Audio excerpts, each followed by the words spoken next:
प्रिय साथियों नमस्कार। मैं जसवंत सिंह कैलाशिया। हमारी यूट्यूब चैनल पारात लोकतंत्र का अंकुरण में आपका स्वागत है। हम दीगर सोशल मीडिया प्लेटफॉर्म पर भी उपलब्ध हैं। कृपया हमारी डिस्क्रिप्शन को देखकर उसकी जानकारी प्राप्त करने का कष्ट करें। जैसा कि हमने पूर्व में निवेदन किया था कि इन दिनों हम एक वीडियो सीरीज़ आपकी सेवा में प्रस्तुत कर रहे हैं, जिसका हमने शीर्षक दिया है पारात का विश्लेषण। खंड खंड भारत बराबर हिंदुत्व 100%, अखंड भारत बराबर हिंदुत्व 0%। ये कौतूहलपूर्ण और एकदम अजीब सा शीर्षक आपको लगेगा और ये समझ में भी नहीं आएगा, लेकिन हमारा आपसे निवेदन है कि ये बहुत ही गूढ़ रहस्यों से भरा ये हमारा आलेख और एपिसोड है।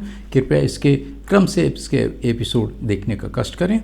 पिछले बार हम 3 एपिसोड्स इस आलेख के प्रस्तुत कर चुके हैं। अब चौथा खंड इस तरह से मैं आपकी सेवा में प्रस्तुत कर रहा हूँ।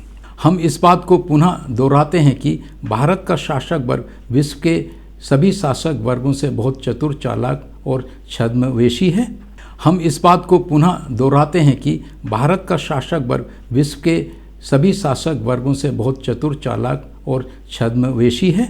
उसने अपनी सांस्कृतिक पकड़ मजबूत रखने और सत्ता शक्ति केंद्रों पर काबिज रहने के लिए कृत्रिम रूप से और सतही तौर पर स्वयं को अनेक रूपों, प्रकारों, फॉर्म्स एंड टाइप्स में विभाजित करके रखा है।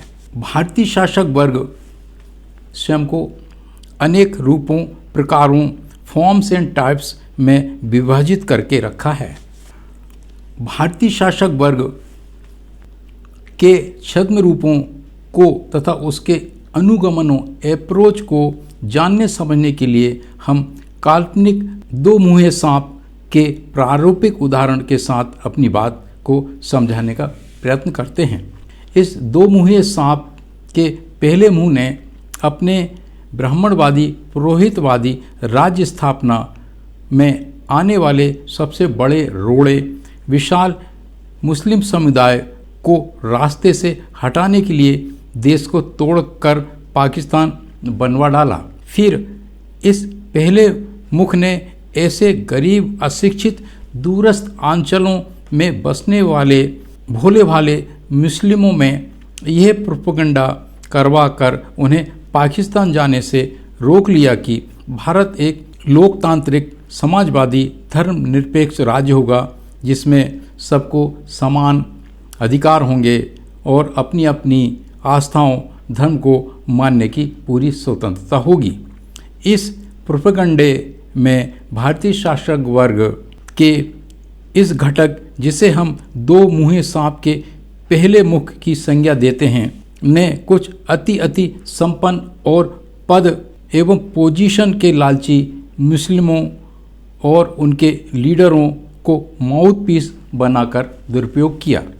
दूसरी तरफ इस दो मुँहे सांप के दूसरे मुंह ने, जिसे आरएसएस अग्रणी है, अपने ही पहले मुंह की इस बात के लिए घोर आलोचना यह कह कर की कि जब धर्म संस्कृति के आधार पर ब्रिटिश भारत का विभाजन हुआ है तो कांग्रेस को चाहिए कि वो सारे मुसलमानों को हिंदुस्तान से पूरी तरह से बाहर निकाले, उन्हें रोके नहीं।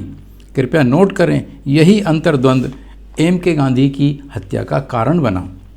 भारतीय शासक वर्ग के इस दूसरे मुंह ने खुलकर अपने प्रोपेगेंडे के तहत मुस्लिमों, ईसाइयों और हेतुवादियों, तर्कवादियों, विज्ञानवादियों, जिन्हें कुल मिलाकर वामपंथ लेफ्टिस्ट कहा जाता है, के प्रति घोर नफरत, घोर आलोचना, घोर भेदभाव करना शुरू कर दिया। लेकिन गूढ़ रहस्य ये भी है कि अंदर ही अंदर पहले मुख कांग्रेस के उच्च जातीय नेताओं ने भी नफरत एवं भेदभाव की नीति अपनाई। इन सब पूर्व में वर्णित दुखद अवस्थाओं का पूरे भारतीय उपमहाद्वीप में भयानक दुष्परिणाम निकले। इस दो मुँही सांप के दूसरे मुंह ने अपने ही पहले मुंह के विरुद्ध ये ढेर सारे आरोप लगा कर उसे बदनाम किया गया कि पहला, इसने अर्थात कांग्रेस ने भारत को भावार्थ में भारत माता को खंडित कर दिया। दूसरा, जब देश का विभाजन धर्म के आधार पर हुआ है तो फिर मुस्लिमों को क्यों रोका गया। और 3, सबसे खतरनाक आरोप ये लगाया गया कि सत्ता पर काबिज रहने के लिए मुस्लिम तुष्टीकरण क्यों किया गया, इससे हिंदुओं को बहुत भारी नुकसान हुआ है, इत्यादि इत्यादि। इस दो मुँहे सांप के दूसरे मुंह ने पहले तीनों चारों प्रोपगंडे को सामने रखकर अपने सांस्कृतिक एवं हिटलर के राष्ट्रवाद की तर्ज पर हिंदू राष्ट्रवाद के प्रोपगंडे को आगे बढ़ाना जारी रखा। जैसा कि स्थापित तथ्य है, गुरु गोलवलकर की पुस्तक बंच ऑफ ठाट में मुस्लिमों, ईसाइयों एवं तर्कवादियों, हेतुवादियों को देश का आंतरिक शत्रु घोषित कर रखा है। इस पुस्तक को आरएसएस की बाइबिल कुरान की तरह मानते हुए अंदर ही अंदर उन बातों को प्रसारित करना शुरू कर दिया जिनका हमने पहले जिक्र किया है। इसके लिए उन्होंने लगभग 60 से अधिक घोषित अघोषित संगठन बनाए। शाखा अर्थात खुले मैदान में बैठक आयोजित करना और अपनी बातों को बताना, साथ ही साथ सरस्वती शिशु मंदिर, सरस्वती विद्यालयों, सेवा आश्रमों, वनवासी आश्रमों, एकल विद्यालयों, महाविद्यालयों और विश्वविद्यालयों का पूरे देश में जालसा बिछा दिया।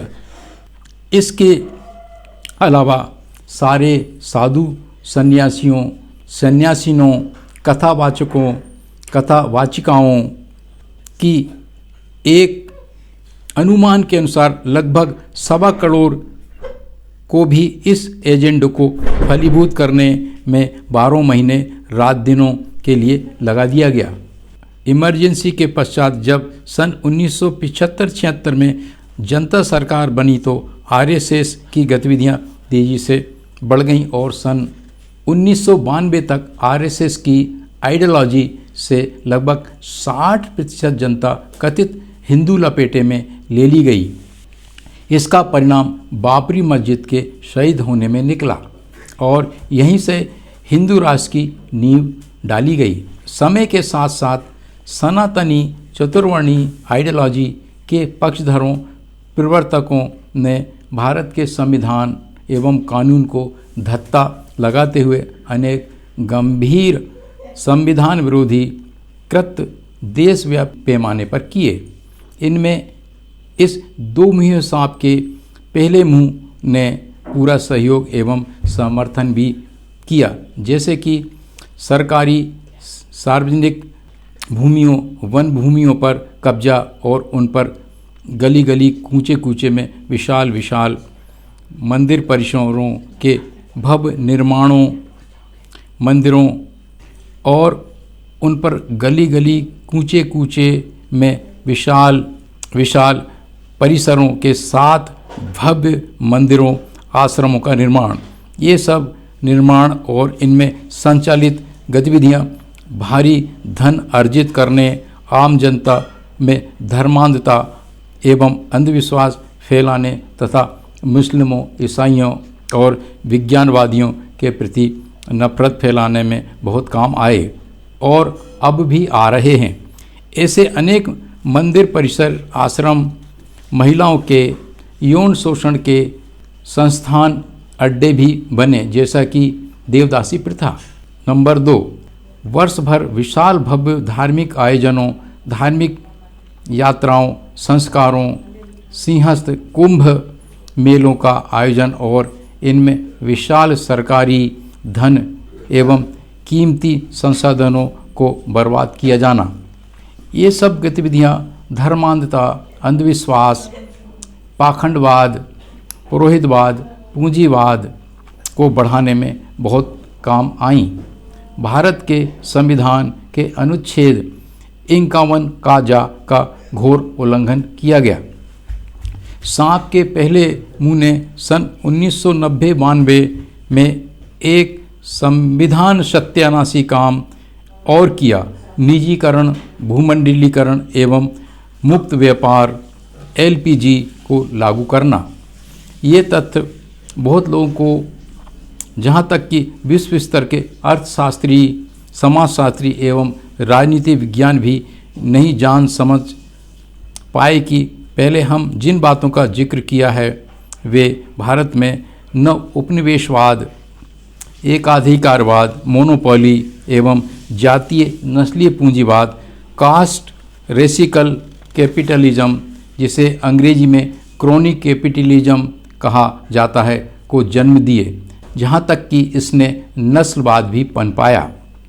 हमें यह बात भी अच्छी तरह से जान समझ लेना चाहिए कि जैसे जैसे समय बीतता गया, इस दो मुँहे सांप के दूसरे मुख ने पहले मुख के गुप्त सहयोग एवं समर्थन से अपने पैर पसारना शुरू कर दिया और सन 2000 के आने तक उसने एवं उसकी हिंदुत्व, हिंदू राष्ट्र, राम राज्य, अखंड भारत की आइडियोलॉजी को और साथ ही साथ मुस्लिमों या ईसाइयों एवं तर्कवादियों के प्रति नफरत की विचारधारा प्रायः सभी शिक्षण संस्थाओं, अनुसंधान एवं विकास संस्थानों में, पाठ्यक्रम बनाने वालों में एवं पाठ्यपुस्तकों एवं अन्य प्रकाशन संस्थाओं में, समस्त सरकारी विभागों, अर्ध सरकारी विभागों, संस्थानों, उपक्रमों में, न्याय व्यवस्था में,